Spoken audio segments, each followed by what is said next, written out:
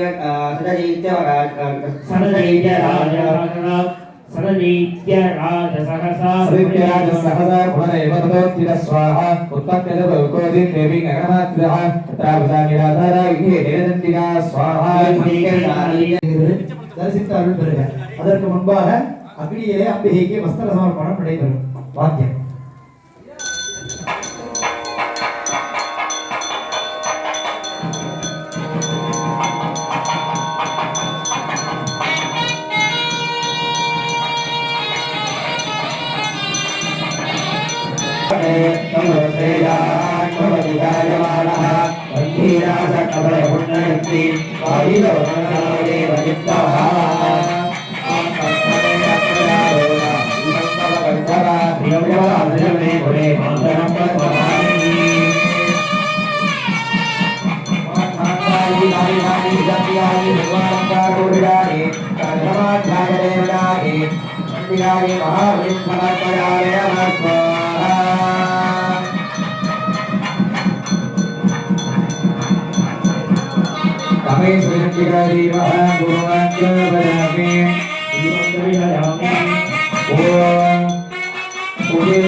गात्रं मन्त्रात्मिका दशमाध्यायरेवदा पादारविन्द भक्तजनाभीष्ट सकल सम्पत्करी मन्दस्मितदुगुणीकृतार्थां शुभिम्बाधरी रमणीजलीलाजत विपुलकरुणा कटाक्षरहरी सर्वानन्दगतमङ्गलसौन्दर्यमालाकरे सौशील्य सौलभ्य सौमुख्य सौश्रिय सौभाग्य रक्षाकरे श्री कामेश्वरी चंडिका प्रियताम அம்பிகையினுடைய திருநாமம் சொல்லப்படும். ஜெய ஜெயா என்று சொல்லி அருள் தருகிறார். जय कामेश्वरी जय शंभवदे जय ज्ञानदायिनी जय शिवशक्ति स्वरूपे जय सकलकार्य जयप्रदे जय चंद्ररेखारजद्वारे महाऔषधवाहिनी कामेश्वरी नमस्तुभ्यं चामुण्डायै सुमङ्गलो कामेश्वरी चंडिका नमः समस्तोपचारान् समर्पयामि एकादशाध्याये पठ्यं हस्तेन सम्प्रोक्ष्य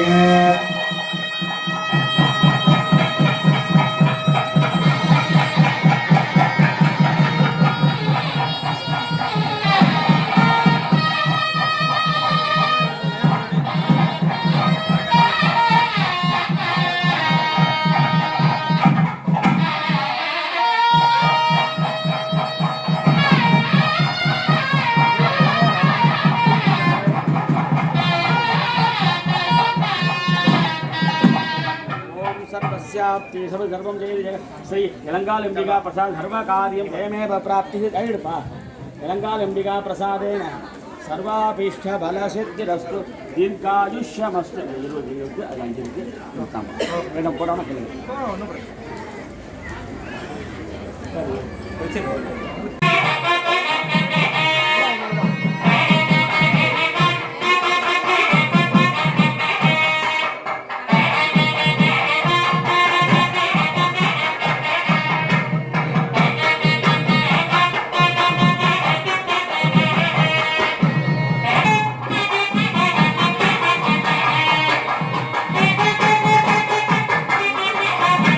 भुवनेश्वरी चंडिका पुत्रने बालर विद्युतिविंद किरीटां मंगलभुजां नयनत्रजयुक्ता स्वेरवगे वरदां सभासा भीतिकरां प्रभे भुवनेश्वरी चंडिका देवः आवाहनादिकं विधाय 11வது அத்தியாயம். இந்த பகுதியினுடைய தலைவியாக விளங்கக்கூடிய அம்பிகையின் திருநாமம் புவனேஸ்வரி சண்டிகை என்று சொல்லக்கூடிய அம்பிகை. புவனம் என்றால் உலகம் என்று பொருள். இந்த உலகத்திற்கெல்லாம் தலைவியாக இருக்கக்கூடிய அம்பிகைக்கு புவனேஸ்வரி என்று சொல்வார்கள். புதுக்கோட்டையிலே புவனேஸ்வர பீடம் என்று சொல்லக்கூடிய ஒரு இடத்திலே இந்த அம்பிகை திருக்கோயிலாக அமர்ந்து அருள்பாலித்து வருகிறார். இப்ப புவனம் அப்படின்னா நம்மளுடைய உலகம் மட்டும் கிடையாது. 7 14 உலகம் அப்படிம்பாங்க. அப்ப பூமிக்கு மேல 7 அடுக்கு உலகமும் பூமிக்கு கீழே 7 அடுக்கு உலகமும் இருப்பதாக சாஸ்திரங்கள் கூறுகிறது. அதற்குரிய பேரும் கூறுகிறது. இது பூலோகம், அதற்கு மேல புவர்லோகம், சுவர்லோகம், மகர்லோகம், ஜனோலோகம், தபோலோகம், சத்தியலோகம் அப்படின்னு சொல்லக்கூடிய 7 லோகங்கள். பூமிக்கு கீழே அதலம், விதலம், சுதலம், ரசாதலம், தலாதலம், மகாதலம், பாதாளம் அப்படின்னு சொல்லக்கூடிய 7 லோகங்கள். ஆக இந்த 14 லோகங்களுக்கும் தலைவியாக விளங்கக்கூடியவள் தான் புவனேஸ்வரி. அப்ப இந்த 14 லோகம் மட்டும்தானா அப்படின்னா அதை தாண்டின இன்னொரு விஷயம் இருக்கு. லலிதா சகஸ்ரநாமம்னு சொல்லக்கூடிய ஒரு மந்திரம் என்ன சொல்றது? உன்மேஷ நிமிஷோத்பன்ன விபன்ன புவனாவளியை நமஹா அப்படின்னு ஒரு நாமாவளி வரும். அப்ப அம்பாள் என்ன பண்றாளா, உன்மேஷம் அப்படின்னா கண்ணை திறந்து மூடுறது. உன்மேக அந்த நிமிஷத்துல விபன்ன புவனாவளியை நமஹா. நாமாவளினா என்ன சொல்றோம்? கோர்வை. அந்த கண்ணு திறந்து மூடுற அந்த கண நேரத்துல பலவிதமான புவனங்களை உலகங்களை அம்பாள் படைச்சிட்டு இருக்காங்க அப்படின்னு இந்த லலிதா சகஸ்ரநாமம் சொல்லுகிறது. அப்ப அம்பாள் படைக்கின்ற அனைத்து உலகத்திற்கும் தாயாக விளங்கக்கூடிய ஈஸ்வரியாக விளங்கக்கூடிய ஒரு அம்பிகை தான் இந்த புவனேஸ்வரி என்று சொல்லக்கூடிய சண்டிகை. இந்த அம்பிகையை வழிபட்டால் நல்ல ஒரு ஆளுமையானது நமக்கு கிடைக்கும். உலகை நாட்டை ஆளக்கூடிய ஒரு ஆளுமை. ஏன்னா அம்பாலே பார்த்தேன்னா ஈஸ்வரி, அப்ப தலைவியாக விளங்கக்கூடியவள். எப்படி ராஜமாதங்கிய கும்பிட்டா ராஜ்ய சம்பந்தமான காரியங்கள்ல வெற்றி கிடைக்குமோ அதுபோல இந்த புவனேஸ்வரியை ஆராதித்தால் இந்த உலகத்தை ஆளக்கூடியதான ஒரு நல் வாய்ப்பை, அந்த பதவியை தரக்கூடிய அம்பிகை தான் ஈஸ்வரியாக தலைவியாக விளங்கக்கூடிய இந்த அம்பிகை. மேலும் இந்த அத்தியாயத்திலே தேவி ஸ்துதி அப்படின்னு சொல்லக்கூடிய எல்லாருக்குமே தெரியும், சர்வமங்கள மாங்கல்யே அப்படின்னு சொல்லக்கூடிய ஒரு ஸ்லோகம். அப்ப அந்த ஸ்லோகம் எதுல இருக்கு அப்படின்னா 18 புராணங்கள்ல ஒரு புராணம் மார்க்கண்டேய புராணம். அந்த மார்க்கண்டேய புராணத்துல சப்தசதி அப்படின்னு சொல்லக்கூடிய 700 மந்திரம். அந்த 700 மந்திரத்துல 11வது பகுதியில அத்தியாயத்துல வரக்கூடிய மந்திரம் தான் இந்த சர்வமங்கள மாங்கல்யே சிவே சர்வார்த்த சாதியே சரண்யே திரம்பகே கௌரி நாராயணி நமோஸ்துதே அப்படின்னு சொல்லக்கூடிய ஸ்லோகம். இந்த ஸ்லோகம் மாதிரியே ஒரு 21 ஸ்லோகம் வரும் பார்த்தேன்னா அதுல. அப்ப இந்த 21 ஸ்லோகமுமே தேவர்கள் எல்லாம் அம்பிகையை நோக்கி வணங்கக்கூடியதான ஒரு மந்திரமாக இந்த அத்தியாயத்திலே சொல்லப்பட்டிருக்கிறது. இந்த அத்தியாயத்தின் பொழுது இந்த ஒரு 23 ஸ்லோகங்கள் வரும். இந்த ஸ்லோகங்கள் வரும் பொழுது நாமும் கையெடுத்து வணங்கி அம்பிகையினுடைய அருளுக்கு பாத்திரமாகும்படி கேட்டுக்கொண்டு அத்தியாயத்தினுடைய நிறைவிலே பீஜாபூர பலம் என்று சொல்லக்கூடிய நிறை கனியினாலான பூர்ணாகுதிகளோடு கூட அம்பிகை நாம் எல்லாம் வழிபட உள்ளோம். 11வது அத்தியாயத்தினுடைய யாகங்கள் துவங்கப்படுகிறது. தரிசித்து அருள் பெறுக. ஓம் நமஸ்சந்திகதி ஓம் ரிஷிர்வாச ஸ்வாஹா திவ்யாஹதே தத்ர மகாசுரேந்திரே சேந்திராசுர வண்டி புரோகவாஸ்தா कात्यायनीं दुष्टपुरुषनाभाले विकासिभद्राज विकासिताजा स्वाहा देवी ब्रह्मण्डानि हरे प्रसीद प्रसीद मातर जगदोक्षिणस्य प्रसीद विश्वेश्वरिवाहि विश्वं दुरेश्वरी देवी जडाजस्य स्वाहा आधारभूता जगदुत्तमेका बहिस्वरूपेण यतस्थितासि अपां स्वरूपस्थितिजातरीते अप्याजने कृत्समलङ्घ्यवीरे स्वाहा वैष्णवे शक्तिरनन्दबीजा विश्वस्य बीजं परमाशिवाय सम्मोहितं देवी समस्तमेजते तुम्बै प्रपन्ना भूमद्विहेतु स्वाहा स्तवदे विभेदाः त्रियत्समत्सा सकला जगत्सु तयीकजा भूरितमं वदेते कामेस्तु विस्तव्य परापरोक्ति स्वाहा सर्वभोगाय देवावा भवन्त परमोक्तय स्वाहा சிவனேஸ்வரர்களே, ஐயா சொன்ன மாதிரி 11வது அத்தியாயம். இப்ப நாராயணி நமோஸ்துதே அப்படி சொல்லி எல்லாரும் உளுந்து கும்பிடணும். உளுந்து கும்பிட்றதுக்கு இடம் இல்லை வசதி. அப்ப இறைவன் நமஸ்காரம் பண்றதுக்கு நமஸ்கார முத்திரைன்னு பேரு. இந்த வலது கை இடது கை சேர்ந்து கும்பிடுறது நமஸ்காரம். அதுல விதன்னை இருக்கு. என்ன அப்படின்னா, அம்மாவுக்கு கும்பிடணும்னா மாத்ரு தேவோ பவா வயிற்று நேரா கும்பிடணும். அப்பாவுக்கு கும்பிடணும் அப்படின்னா தோல் நேரா கும்பிடணும். குருவை கும்பிடணும் அப்படின்னா நெத்திக்கு நேரா கும்பிடணும். ஆச்சாரிய தேவோ பவா தெய்வத்தை எங்க கும்பிடணும் அப்படின்னா அப்பர் சுவாமிகள் சொல்றார், வாக்கின் உள்ளான் தலை மேல் உள்ளான்ங்கிறார். சுவாமி எங்கெல்லாம் இருக்காராம்? வாக்கின் உள்ளான், நம்ம வாக்கில இருக்கார். இறங்காலின்னா சொல்றாருல. அப்ப இன்னொரு இடத்துல தலை மேல் உள்ளான், கைலாயத்து உச்சி உள்ளான் அப்படின்னா வரிசையா போட்டு வராங்க அப்பர் சுவாமிகள். அப்ப தலைக்கு மேலா வணங்கும் பொழுது அது இறைவனை வணங்குற மாதிரி. அப்ப எல்லா அன்பர்களும் நம்ம கோரிக்கை எது வேணாலும் இருக்கலாம். வீடு, கல்யாணம், குழந்தை வரம், எது வேணாலும் இல்லை. எது நம்ம நினைக்கிறோம் இந்த போலீஸ் அம்பாய் இது ஒன்றும் யுத்த காண்டம். இப்ப அனுக்கிரக காண்டம் 11, 12, 13.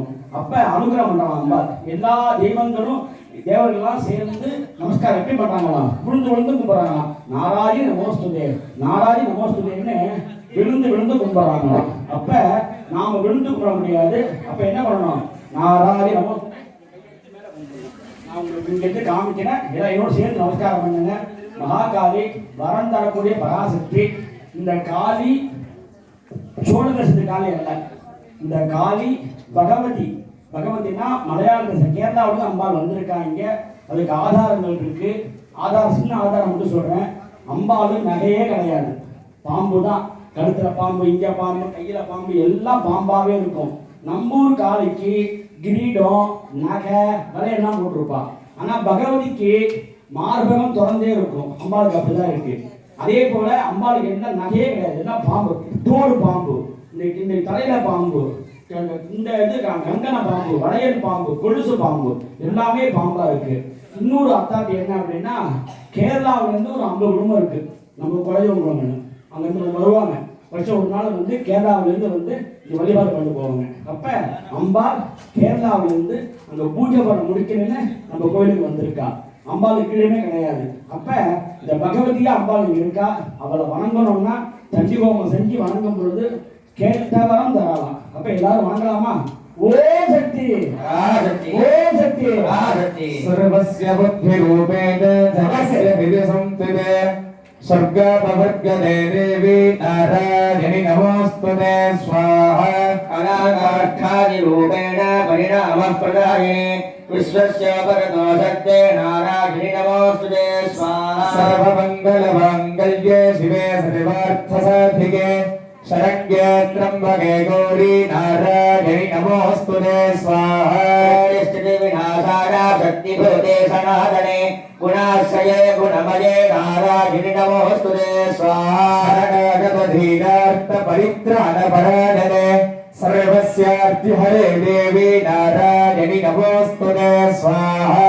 संयुक्त विवाहस्ते ब्रह्माणि रूपधारिणे औषाभक्षरिके देवी नारायणि नमोऽस्तुते स्वाहा. त्रिशूलचन्द्राभिधरे महावृषभवाहिनि माहेश्वरी स्वरूपेण नारायणि नमोऽस्तुते स्वाहा. कुक्कुटवृते महाशक्तिधरे नभे कौमारी रूपसंस्थाने नारायणि नमोऽस्तुते स्वाहा. शक्रगदाशाङ्गगृहीतपरमायुधे प्रसीद वैष्णवी रूपे नारायणि नमोऽस्तुते स्वाहा. महाचक्रे नमस्कृतवसुन्दरे वराहरूपिणि शिवे नारायणि नमोऽस्तुते स्वाहा. ब्रह्मरूपेणोग्रेण हन्तुं दैत्यान् कृतोद्यमे त्रैलोक्यत्राण सहिते नारायणि नमोऽस्तुते स्वाहा. महावज्रे सहस्रनयनोज्जले वृत्रप्राणहरे चेन्द्रे नारायणि नमोऽस्तुते स्वाहा. स्वरूपेण हतदैत्यमहाबले घोररूपे महारावे नारायणि नमोऽस्तुते स्वाहा. करालवदने सरोमालाविभूषणे चामुण्डे मुण्डमथने नारायणि नमोऽस्तुते स्वाहा. विलज्जे महाविद्ये श्रद्धे पुष्टिस्वधे ध्रुवे महाधात्री महाविद्ये नारायणि नमोऽस्तुते स्वाहा. सरस्वती वरे भूति ब्राह्मविदामसे निगते त्वं प्रसीदेशे नारायणि नमोऽस्तुते स्वाहा. सर्वस्वरूपे सर्वेशे सर्वशक्तिसमन्विते भरेभ्यस्त्राखिलो देवी दुर्गे देवी नमोऽस्तुते स्वाहा. वदनं सौम्यं लोचनत्रयभूषितं पावनः सर्वभीतिभ्यः कात्यायनि नमोऽस्तुते स्वाहा. करालमत्युग्रम् अशेषासुरसूदरम् त्रिशूलं पातुडोर्भेदे भद्रकाली नमोऽस्तुते स्वाहा. நிறைவுற்றது. विराजितेजतेजांसि स्नेहा पूजया जगते सागण्डा पवनो देवी पापेभ्यो न सुदारिव स्वाहा.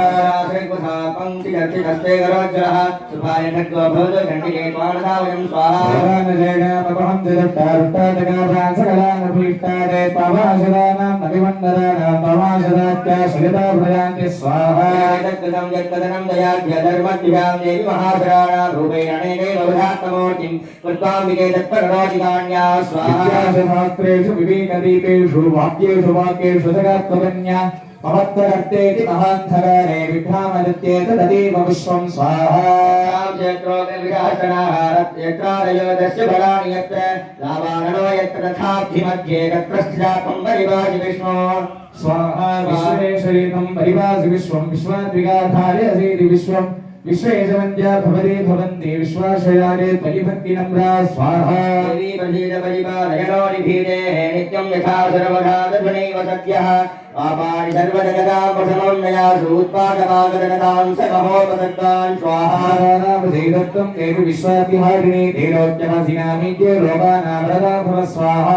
उवाच स्वाहा. अहं सरगरावरं यत्मनसेच्छते तं प्रणध्वं प्रयच्छामि जगतामुपकारकं स्वाहा.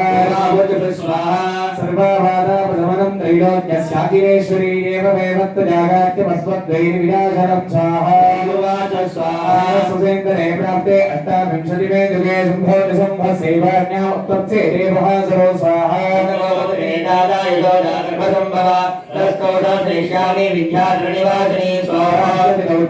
रूपेण पृथिवीतले अवतीर्य हरिष्यामि அத்தியாயத்தின் நிறைவிலே அம்பிகை அக்னிதுர்க்கை சண்டிகைக்கு உரியதான 11வது அத்தியாயத்தின் நிறைவிலே அம்பிகை புவனேஸ்வரி சண்டிகைக்கு உரியதான பூர்ணாவதிகள் நடைபெறுகிறது. தரிசித்தருள் பெறுங்கள். சிவகேசவரே, இந்த அத்தியாயத்திற்கு நமது சட்டமன்ற எம்எல்ஏ அவர்கள் ஆலயத்துக்கு வந்திருந்து அம்பாளை வழிபாடு மாத்திரத்திலே இந்த அத்தியாயத்துக்குள்ள குழந்தைகள் 3 திருமாங்கல்யங்கள் சமர்ப்பணம் செய்து பிரார்த்தனை செய்திருக்கிறார்கள். அவர்களுக்கு கிராம சார்பாக நன்றியை கூறிக்கொண்டு ஓமங்கள் தொடங்குகின்றோம்.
సమకాలోచిత శతకోటి సౌధామిని నివాస సరదుందు బింబ సమవిమల పద్మానన వికాస దితగుంద గుంద ముకులావళి దంతావళి శోభిత తిమిరామద కమలమద గంధగాత శరణాగత జనగత జగత నిత్యాదివాస వరదాభయవాసాంకుశహస్త చేత అవినాగత పరమ శివామాంగ స్నేహవాస ప్రణత జన పరిపూరిత சகல சம்பத் பிரதாம் சா ஸ்ரீ புவனேஸ்வரி சண்டிகா பிரியதா. அம்பிகையினுடைய திருநாமம் சொல்லப்படும்.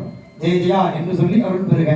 ஜெய புவனேஸ்வரி ஜெய ஜெய தேவதா சார்வபௌமே ஜெய ஜெய சர்வசுக வரப்ரதே ஜெய ஜெய ரமணாக்ககோடி சேவிதே ஜெய ஜெய சகல காரிய ஜெயப்ரதே ஜெய ஜெய ஓம் महाविद्यासु सम्पन्ने सम्भे जनित भैभवे सर्वमुद्राकरे तुभ्यं चामुण्डायै सुमङ्गलो. समस्तोपचारान् समर्पयामि. द्वादशाध्यायारम्भे